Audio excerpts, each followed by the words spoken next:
Boa noite, que a graça e a paz de Cristo seja com cada um dos nossos amigos que estão nos acompanhando através das redes sociais, do Facebook, do YouTube. Você pode curtir, compartilhar com seus amigos para entrarem conosco nesse momento através da rede social e ouvirmos a palavra de Deus. E eu quero falar especialmente com você. Se você tem algum pedido que gostaria de fazer nesse momento para que depois do sermão pudéssemos orar por você, coloque no comentário abaixo aí no YouTube ou no Facebook. E ainda mais, eu vou deixar aqui um número, disponibilizar um número do WhatsApp para que você entre em contato conosco também. No final eu vou fazer um apelo, e se você aceitar esse apelo, você pode entrar em contato conosco, que é o DDD 21 980 86 83 18. DDD 21 980 86 83 18. Então você entra em contato conosco. Se você quiser receber um estudo bíblico, esse é o número que você deve também entrar em contato. Vamos abrir a Bíblia. Eu estou abrindo a minha aqui, você faça também aonde você está. Abra sua Bíblia no livro de Ageu. Ageu capítulo 1. Ageu é um daqueles livros pequenos do Antigo Testamento que, se você folhear rapidamente a sua Bíblia, você passará por ele e você não vai perceber. Ageu ele fica lá no final do Antigo Testamento. Antes de Mateus, antes de Zacarias, antes de Malaquias, você vai achar o livro de Ageu. Vamos ler a partir do versículo 2, isso porque o versículo 1 nos fala de um período de tempo, de um reinado, de um rei. E então vamos iniciar a leitura desse capítulo a partir do versículo 2. Você também pode acompanhar na tela do seu computador, do seu smartphone. A palavra de Deus diz o seguinte: assim fala o Senhor dos Exércitos a esse povo. Esse povo diz: não veio ainda o tempo em que a casa do Senhor deve ser edificada. Veio, pois, a palavra do Senhor por intermédio do profeta Ageu, dizendo: acaso é tempo de habitardes vós em casas apaneladas, enquanto essa casa permanece em ruínas? Versículo 5. Ora, pois, assim diz o Senhor dos Exércitos: considerai o vosso passado. Tendes semeado muito e recolhido pouco, comeis, mas não chega a fartar-vos, bebeis, mas não dá para saciar-vos, vesti-vos, mas ninguém se aquece, e o que recebe salário recebe-o para pô-lo num saquetel furado. Versículo 7, assim diz o Senhor dos Exércitos: considerai o vosso passado, subi ao monte, trazei madeira, edificai a casa, e dela me agradarei e serei glorificado, diz o Senhor. Esperaste muito, e eis que veio a ser pouco.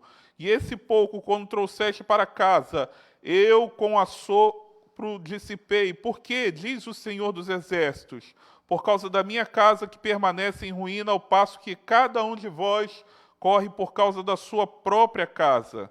Por isso os céus sobre vós retêm o orvalho, e a terra os seus frutos. E fiz via seca sobre a terra, sobre os montes, sobre o cereal, sobre o vinho, sobre o azeite, sobre o que a terra produz, como também sobre o homem, sobre os animais e sobre todo o trabalho de suas mãos. Preste atenção aqui em mim, meu amigo. Deus ele tem um sonho, e o sonho de Deus está expresso na sua palavra lá em João, capítulo 3, versículo 16. O que diz João 3,16? Porque Deus amou o mundo, fale junto comigo, você na sua casa, porque Deus amou o mundo de tal maneira que deu seu Filho unigênito para que todo aquele que nele crê não pereça, mas tenha a vida eterna. Deus ele tem um sonho, e o sonho de Deus é que todo o mundo conhecesse a respeito da graça do Senhor Jesus Cristo. E a graça do Senhor Jesus é como uma fonte que está a jorrar. E para que você tome posse dessa fonte, é necessário que você vá e beba da água da graça do Senhor Jesus Cristo. E Deus ele sonhou dessa forma, que todos que tivessem sede pudessem ir até a fonte e saciar a sua sede.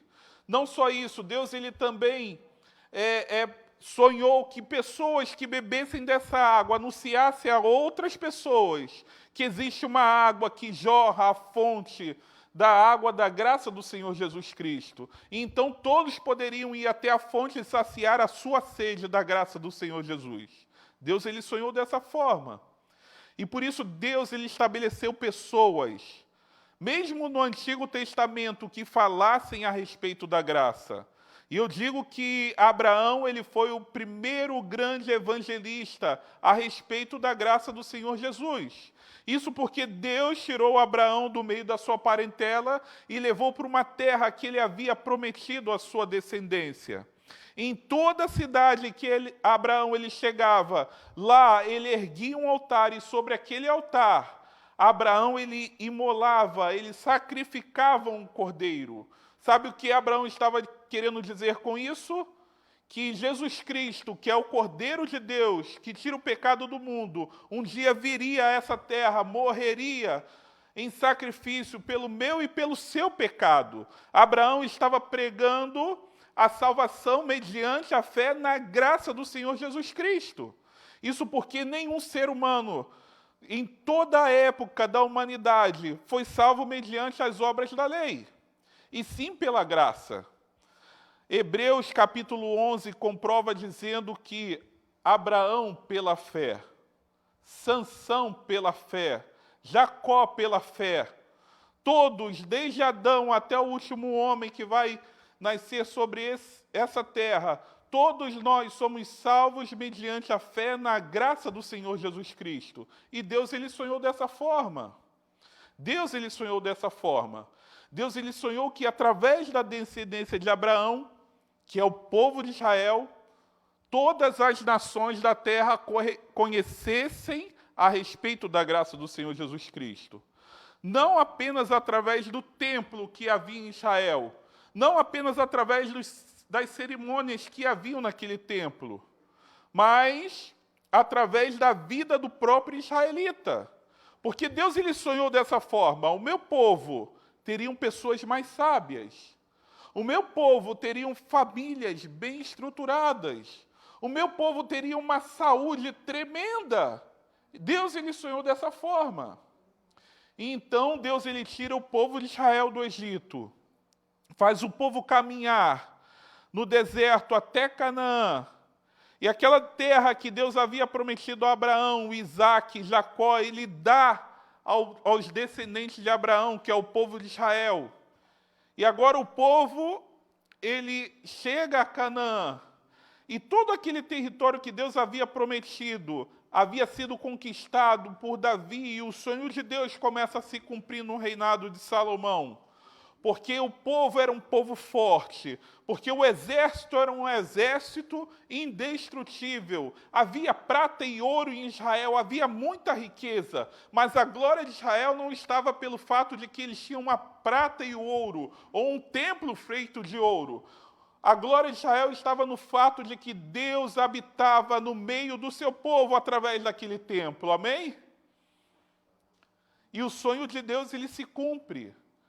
De tal forma que a rainha de Sabá, ao chegar em Jerusalém, ela pôde se questionar a Salomão o seguinte: por que você é tão sábio? Por que vocês têm tanta riqueza?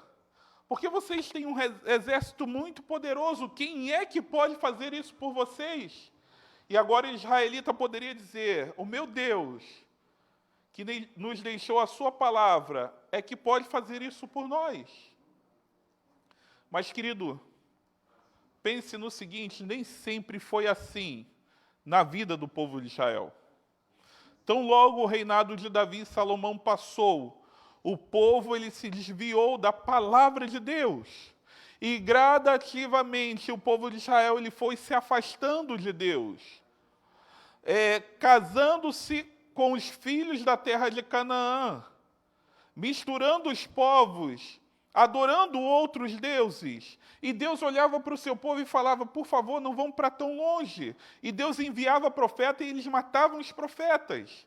E Deus falava, não vão para tão longe, porque se vocês forem tão longe, minha mão não poderá alcançá-los. E a fim de que o povo não fosse tão longe, Deus ele permitiu que uma crise atingisse o povo de Israel. O Império Babilônico invadiu Jerusalém, destruiu a cidade e levou muitos dos israelitas cativos para a Babilônia. Deus ele levanta profetas agora que falavam ao povo na ruína de Jerusalém. E havia outros profetas que falavam ao povo lá no cativeiro da Babilônia. Deus não havia abandonado o seu povo. Havia uma profecia de que 70 anos depois do exílio, o povo voltaria para Jerusalém e reconstruiria a cidade de Jerusalém. E é nesse contexto que Deus ele levanta o profeta Ageu para trazer uma mensagem de repreensão para o seu povo. Isso porque eles retornam a Jerusalém e 10 anos depois, o templo estava ainda destruído. A cidade ainda estava em ruínas. Cada um buscava o seu próprio interesse, construía as suas casas, plantavam as suas vinhas, trabalhavam muito, mas tinham muita dificuldade.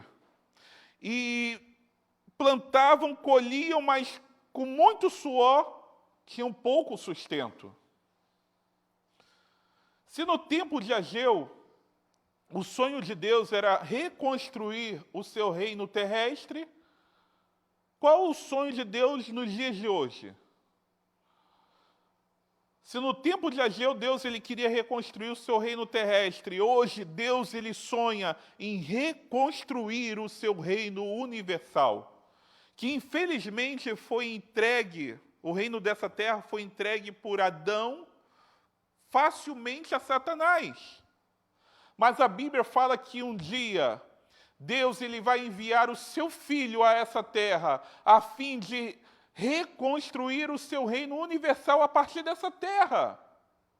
E isso vai se cumprir, e já se cumpriu quando Jesus ele deu a sua vida na cruz do Calvário, mas vai se cumprir de uma forma completa quando Jesus retornar a esse mundo. Deus ele vai reconstruir o seu reino universal a partir dessa terra. Amém?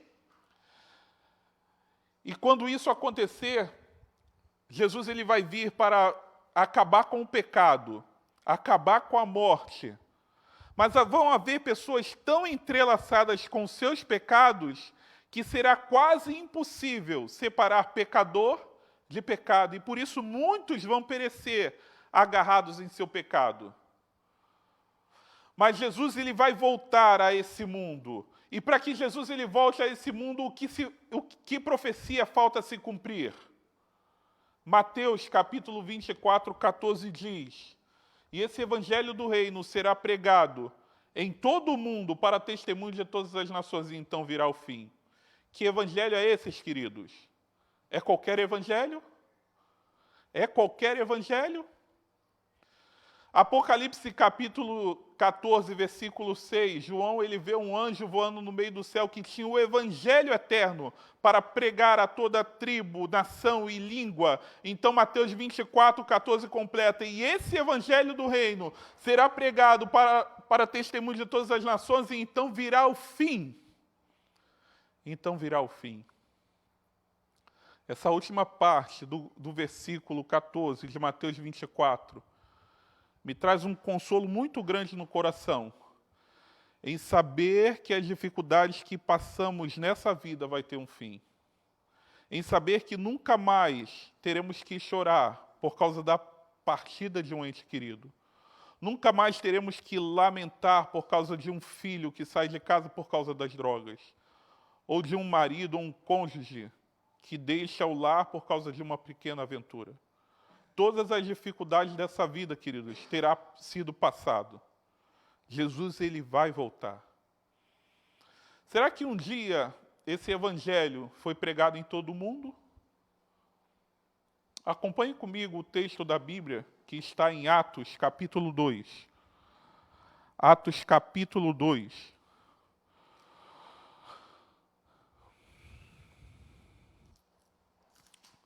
Atos capítulo 2 vai falar do Pentecostes.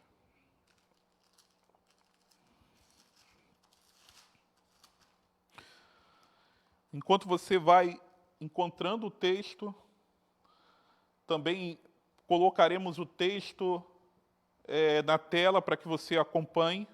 Você entre em contato conosco através do comentário do Facebook ou do YouTube, ou no número 21 980 86 83 18. A Bíblia diz o seguinte, Atos capítulo 2, versículo 1. Ao cumprir-se o dia de Pentecostes, estavam todos reunidos no mesmo lugar, e de repente veio do céu um som como de um vento impetuoso e encheu toda a casa onde estavam assentados. E apareceram distribuídas entre eles língua como de fogo, e pousou sobre cada um deles. E todos estavam cheios do Espírito Santo e passaram a falar em outras línguas, segundo o Espírito Santo concedia que falassem. Versículo 7. Estavam, pois, atônitos e se admiravam, dizendo, veja, não são porventura galileus todos esses aí que estão falando? Como, pois, ouvimos falar cada um na sua própria língua materna? Versículo 14. Então se levantou Pedro com os 11, e erguendo a voz os advertiu nesse termo, varões judeus e todos os habitantes de Jerusalém, tomai conhecimento disso e atentai às minhas palavras. Esses homens não estão embriagados, como vinde pensando, sendo essa a terceira hora do dia, mas o que ocorre aqui é o que foi dito por intermédio do profeta Joel. Amigo, olha aqui para mim, preste atenção. Jesus ele morreu numa época de Páscoa. Depois da sua ressurreição, ele andou 40 dias com os discípulos na terra. 10 dias depois dele ter subido aos céus, tendo sido recebido pelos anjos e tendo sido o seu sacrifício aceito pelo Pai, Jesus então derrama o Espírito Santo sobre a terra, como cumprimento da sua promessa. E então, a Bíblia fala que os discípulos estavam reunidos ali e, de repente, eles foram surpreendidos por um forte vento e pousou sobre eles o Espírito Santo como línguas de fogo. É essa a expressão que a Bíblia fala. Então, eles saíram pregando o Evangelho. Pedro, ele pregava no inglês. Quem não entendia Pedro no inglês, entendia Mateus no português, ou João no alemão. Então, eles se admiraram, porque eles conheciam quem eram os discípulos, sabiam que eram um homem simples, sabiam que eram pescadores galileus. Mal falavam o aramaico, e quem diria o hebraico, agora estavam ouvindo eles falando em outras línguas. Então Pedro, naquele momento, leu o coração deles, porque o Senhor Jesus permitiu que eles lessem o coração. Então Pedro ele falou assim, vocês estão pensando que esses homens estão embriagados, mas o que ocorre aqui é o que foi profetizado pelo profeta Joel. E o que Joel ele fala a respeito desse acontecimento? Abra sua Bíblia, você aí na sua casa. Eu estou fazendo mesmo aqui com a minha.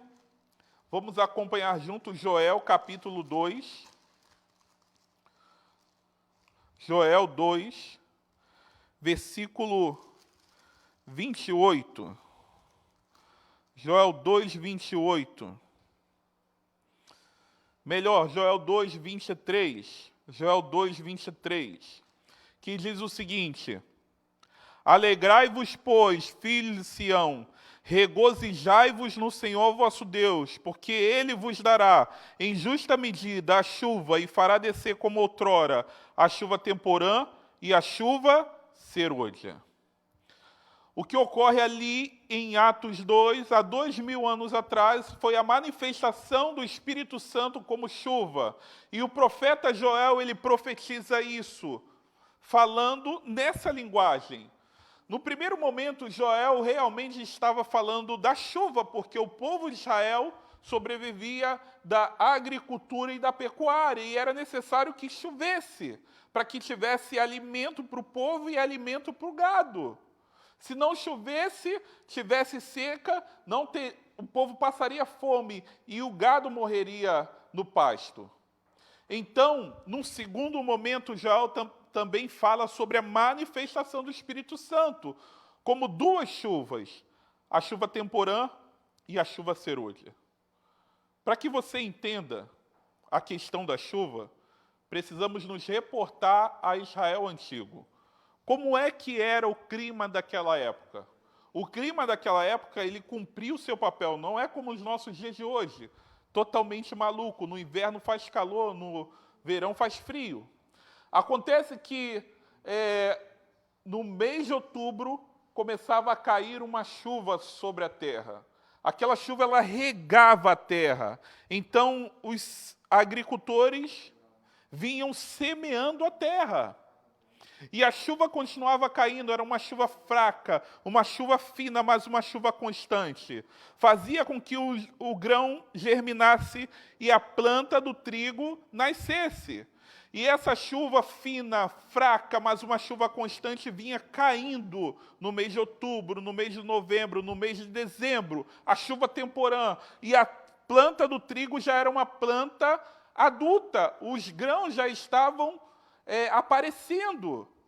E para que os grãos amadurassem era necessário uma segunda chuva. Então, lá por volta do final de janeiro, início de fevereiro, caía uma chuva forte, uma chuva torrencial, mas uma chuva rápida, senão mataria a plantação. E essa chuva forte, torrencial, ela servia para que o trigo, a planta do trigo, retirasse os últimos nutrientes da terra. E dessa forma, o grão, ele amadurecia. É necessário que os agricultores viessem ceifando a terra, senão o grão apodreceria no pé. Essa era a manifestação das duas chuvas, a chuva temporã e a chuva serôdia. Acontece que em Atos 2 foi a manifestação da chuva temporã. O cristianismo era uma semente que estava sendo semeada pelos discípulos. E então essa chuva ela veio caindo ao longo dos anos. E o cristianismo ele vem crescendo como uma planta do trigo. E hoje, nos nossos dias, o cristianismo já é uma planta adulta. Os grãos estão prontos a amadurecer. Então, a Bíblia fala que nos nossos dias, Jesus ele vai vir para ceifar a terra. Ceifar a terra. Então, lembre-se da parábola do joio e do trigo. O trigo ele vai ser colocado no celeiro e o joio vai ser lançado no fogo a fim de queimar. Essa é a linguagem simbólica que a Bíblia ela utiliza. Mas a Bíblia ela fala que Jesus ele vai voltar, mas antes que Jesus ele volte, o Espírito Santo ele vai ser derramado sobre a terra. Então esse evangelho do reino será pregado para testemunho de todas as nações e então virá o fim. Então virá o fim. Queridos, para que serve o batismo do Espírito Santo? A chuva do Espírito Santo? Primeiro, serve para nos dar poder para pregar o Evangelho. Então esse Evangelho do reino será pregado para testemunho de todas as nações e então virá o fim. Para que serve a chuva do Espírito Santo? Segundo, serve para nos preparar para vivermos os últimos dias nessa terra. E como serão os últimos dias? Serão dias de angústia, serão dias de perseguição, serão dias de decreto de morte. Sabe, as pessoas não pregam mais sobre isso, porque acham uma pregação tão pesada de se pregar, que preferem pregar aquilo que vai trazer alento ou que vai passar a mão na cabeça daqueles que vão ouvir. Na realidade, Deus ele não está interessado em passar a mão na nossa cabeça. Deus ele está interessado na nossa salvação. E se talvez você esteja ouvindo esse sermão e esteja pensando, nossa, a gente liga a televisão, liga a internet para assistir no Facebook, no YouTube, um sermão que vai trazer um alento para o nosso coração e de repente vem esse pregador falar uma pregação tão pesada como essa. E se você está sentindo assim, querido, isso quer dizer que o Espírito Santo ainda está incomodando o seu coração, a fim de que você tome uma posição ao lado de Cristo. Louvado seja o nome de Deus por causa disso. Queridos, ou Jesus está voltando no nosso tempo, ou estou ficando maluco. Porque nunca se ouviu uma igreja falando sobre salvação. Nunca se ouviu uma igreja de joelho orando pelo batismo do Espírito Santo. Tudo o que a Bíblia fala a respeito dos dias no qual estamos vivendo está acontecendo. Angústia, pestes, e a gente está passando por uma situação no qual a Covid se alastrou por todo o mundo, pandemia, guerras, rumores de guerras, a falta de amor. Todas essas coisas anunciam que Jesus está voltando. Mas, queridos, antes que Jesus volte, nós precisamos receber o Espírito Santo em nossa vida. E Deus, Ele quer dar a última mensagem de advertência antes da sua vinda. E o fato de eu estar aqui pregando esse evangelho é um cumprimento da profecia de Cristo. Então, esse evangelho do reino será pregado para testemunho de todas as nações. E então virá o fim. Eu gostaria de fazer as considerações finais. Volte comigo lá em Ageu, capítulo 1. Ageu, capítulo 1, fala o seguinte, versículo 2. Assim fala o Senhor dos Exércitos. Esse povo diz, ainda não é o tempo em que a casa do Senhor deve ser edificada. Veio, pois, a palavra do Senhor por intermédio do profeta Ageu, dizendo, acaso é tempo de habitar de vós em casas apaneladas, enquanto essa casa permanece em ruína? Ora, pois, assim diz o Senhor dos Exércitos, considerai o vosso passado. Tendes semeado muito e recolhido pouco, comeis, mas não chega a fartar-vos, bebeis, mas não dá para saciar-vos, vestivos, mas ninguém se aquece, e o que recebe salário, recebe para pô-lo no saquetel furado.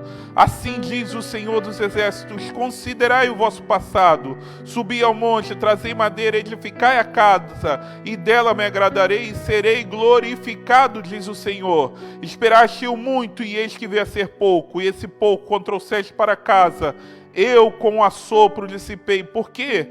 Diz o Senhor dos Exércitos, por causa da minha casa, que permanece em ruínas, ao passo que cada um de vós corre por causa da sua própria casa. Olha aqui para mim. O versículo 10 ele vai falar, por isso o céu sobre vós retém o orvalho, e a terra os seus frutos. Está vendo aqui eu fazendo assim com a mão? Por isso a terra retém, o céu retém o orvalho, ou seja, por isso não tem chovido entre nós. Deus ele vai enviar o Espírito Santo sobre essa terra, a fim de que sejamos batizados, a fim de que esse evangelho ele seja pregado em todo o mundo. Mas assim como o povo de Israel no tempo de Ageu, estamos vivendo em meio a uma crise, mas cada um buscando os seus próprios interesses. Não somos diferentes daquele povo.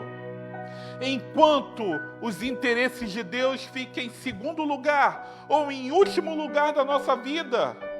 E o que Deus ele está falando para nós é que precisamos priorizar o reino de Deus. Mateus capítulo 6, versículo 33, buscar em primeiro lugar o reino de Deus e a sua justiça, e todas as coisas vos serão acrescentadas. O que Deus ele quer falar conosco através de Ageu? Será que é necessário a igreja se levantar, fazer uma excursão para Israel e reconstruir o templo? Será que Deus ele requer isso de nós hoje? Que templo é esse? Que templo é esse? 1 Coríntios capítulo 6 fala, não sabeis vós que o vosso corpo é templo do Espírito Santo e ele deseja habitar em vós? Queridos, o Espírito Santo, ele não pode habitar numa casa em ruína, numa casa cheia de teia empoeirada. E é por isso que nos dias de hoje precisamos nos acertar espiritualmente, precisamos consertar aquilo que está quebrado em nossa vida, precisamos alinhar o templo da nossa vida para que o Espírito Santo ele nos batize, para que ele habite em nós. Porque se nós não nos acertarmos, porque se nós não nos levantarmos para pregar o Evangelho, Deus vai derramar o seu Espírito sobre a pedra. E a Bíblia fala que as pedras clamarão. Assim como Deus usou uma mula para falar com Balaque, Deus ele vai usar uma pedra para pregar o seu Evangelho. Mas Deus ele quer usar a mim e a você. E é por isso que, se você é cristão, você precisa tomar uma decisão hoje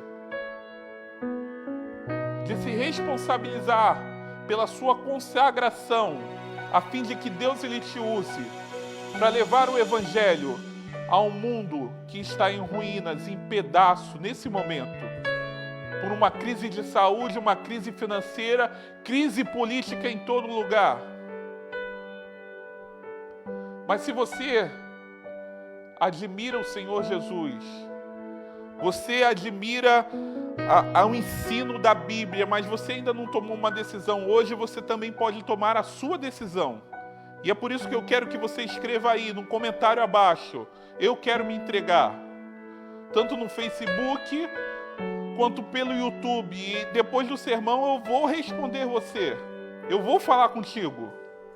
Ou ainda mais, você pode entrar em contato pelo WhatsApp DDD 21 980 86 83 18. Mas por favor, querido, não adie mais essa decisão, porque todas as coisas nos mostram, todas as circunstâncias nos revelam que Jesus está voltando. Ou Jesus está voltando nos dias de hoje, ou eu estou ficando maluco. E é por isso que Deus ele quer, nesse momento, que você reconstrua o templo da sua vida. Pensem comigo. Pensem comigo. César Cielo, que é o grande campeão mundial da prova de 150 metros, ele dorme a hora que quer, ele faz da vida dele o que ele quer, ele come o que quer, ele se prepara para que todo momento ele possa pular na piscina e ganhar o campeão da prova, e ele já o fez. Ele faz disso a grande motivação da sua vida, de pular na piscina e ser vitoriosos. E assim também é a carreira cristã. Paulo compara com uma corrida, e você não pode ficar prostrado, se lamentando pelas circunstâncias. Mas olhe para dentro de si, vê o quanto você é dependente. Se arrependa, se volte para Jesus. E quando você fizer isso verdadeiramente, a grande motivação da sua vida, o Espírito Santo, ele vai possuir a sua vida. Ele vai habitar em seu ser. Eu vou cantar um louvor e você vai ter ainda mais 3 ou 4 minutos para tomar a sua decisão. Enquanto eu estiver cantando, coloque aí embaixo: eu quero me entregar. Eu quero conhecer a Jesus, eu quero estudar a Bíblia. Ou entre em contato conosco pelo DDD 021 980 86 83 18. Que a graça de Deus te envolva nesse momento.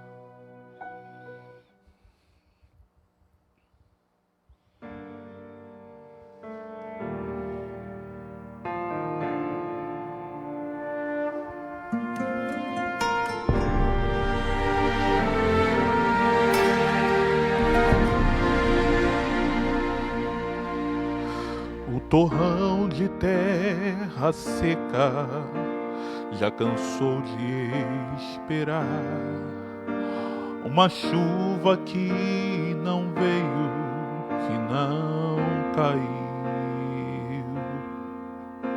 Quanto falta pra cumprir cumprisse a promessa do Senhor. Quanto tempo esperaremos pela chuva do poder? Quem se lembrará que um dia já choveu? Quem irá ceifar se a terra já secou? Manda, ó Pai, a chuva do Espírito de luz, enche toda a terra com teu amor, com teu poder.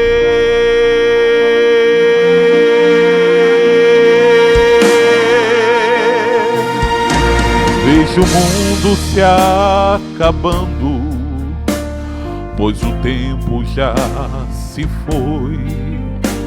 Já chegou o fim, ainda estou aqui. Quanto falta pra cumprir-se a promessa do Senhor? Quanto tempo esperaremos pela chuva do poder? Quem se lembrará que um dia já choveu?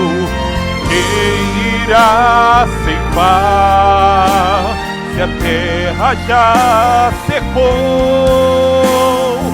Manda, ó Pai, a chuva do Espírito de luz, enche toda a terra com teu amor, com teu poder.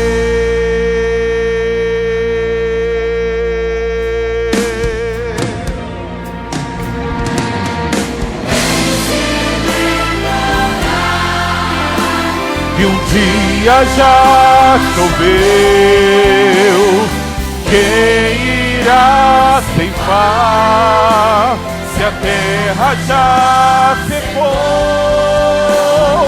Manda, ó Pai, a chuva do Espírito de luz, enche toda a terra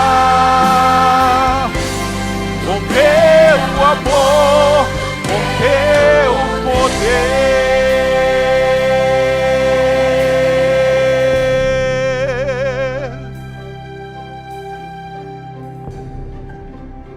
Louvado seja o nome de Deus. Louvado seja o nome de Deus por você ter tomado uma posição ao lado de Jesus nessa noite. Você que se sente enfraquecido, Jesus, ele tem um convite para você. Vinde a mim. Vinde a mim. Você que se sente enfraquecido, desprezado. Você que se sente cansado, venha a mim. E você hoje que tomou uma decisão de entregar a sua vida a Jesus, louvado seja o nome de Deus pela sua decisão. Eu quero orar por você. E já que a gente se conhece mais um pouco, eu quero te falar para vir um pouco mais perto. Se você estiver sentado, se coloque de pé, vem aqui mais perto da tela do seu computador. Ou se você está com o smartphone na mão, fique de pé, demonstrando diante de Deus, diante dos céus, a sua decisão. E nesse momento eu vou orar entregando a sua vida ao Senhor Jesus. E eu vou orar também com a minha mão